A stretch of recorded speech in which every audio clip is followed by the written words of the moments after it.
The kicker. 1. I know I am never noticed except at moments like this. 3 seconds remain on the clock. Over the last 3 hours, I have appeared on the field for approximately 30 seconds.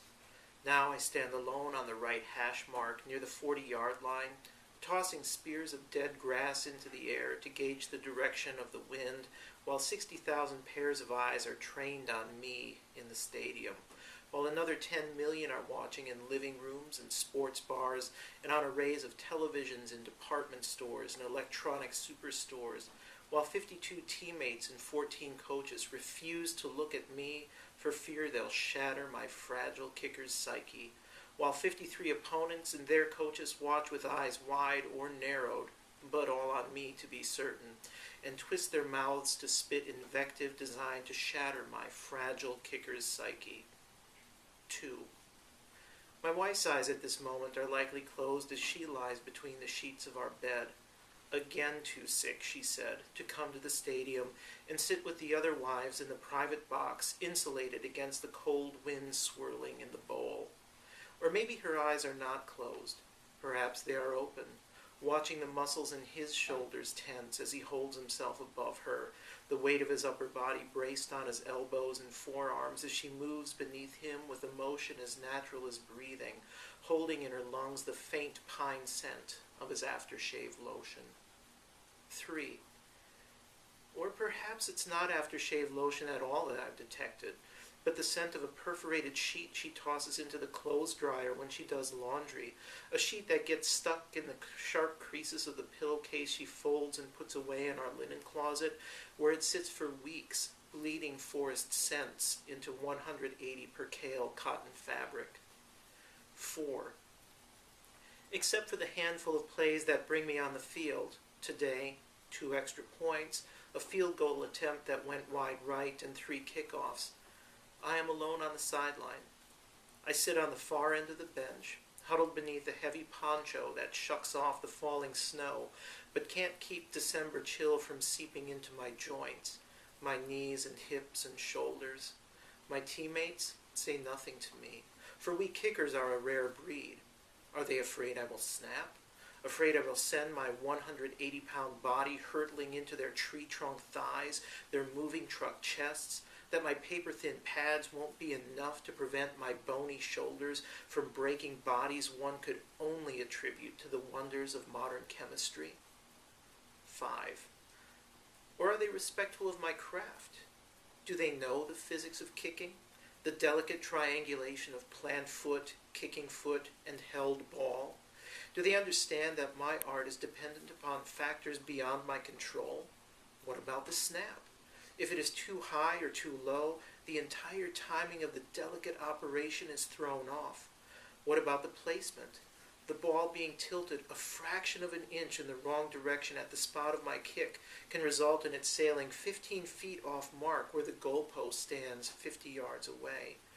If I do not hit the ball's proverbial sweet spot, it will not explode off my foot. Its trajectory will carry it into the ham-like hand of a behemoth charging, leaping from the other side of the line. 6. Art my ass. There is no physics to kicking.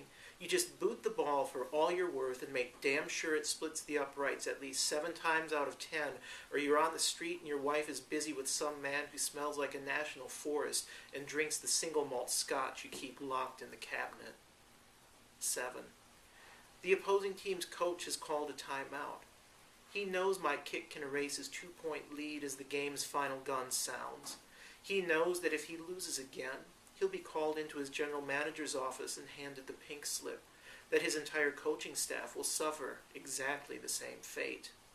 Happy holidays, coach. 8. Right now, the announcer sits in his booth and tells his television audience the opposing coach is trying to ice me. What an interesting phrase, ice me. I'd always thought December in Green Bay was enough to make me shiver without any help. 9. Perhaps that's it. I could bring home a can of Betty Crocker chocolate frosting. 10. Doesn't she keep Christmas candles in that closet? 11. Maybe she is watching me on television. Maybe she has put up the last of the holiday decorations, her collection of angels, cherubic, beaming, covered with delicate flecks of golden glitter, the votive holder that looks like Santa warming his hands over a chimney, the nativity scene in which the Christ child extends his arms from the manger as if signaling that the kick is good. Maybe she will greet me at the door with a smile and a snifter of brandy that chases the cold from my joints like no steaming locker room shower can. And maybe we'll settle down to a long winter's nap, lying in each other's arms, our heads resting on pillows that smell like nothing but our love. 12. If I make this kick, I will send 60,000 happy people to their cars. They won't mind that the snowfall will grow heavier and heavier as they drive to their homes in Oshkosh and Appleton, in Milwaukee and Eau Claire. They'll battle the occasional slick spots on the highway with good humor. They'll walk into warm houses where loving family awaits and holiday smells wash over them. Christmas cookies, pineapple glazed ham, apple cider simmering on the stovetop, and the Norway pine in the living room decked with miniature lights and tinsel. 13. If I miss this kick, 60,000 people will suddenly realize how cold they are. They'll lean on their horns as they jockey to get out of the maze-like parking lot. They'll curse the snow and slide into ditches. When they do get home, their families will have grown hungry. Tired of waiting, they will have eaten the meal, and the plate of ham will have grown cold, its juices congealing to a jelly that holds it tight to the plate, the cider tepid, and the cookies stale. And though the miniature lights have been unplugged, they will still smell the Norway pine. 14.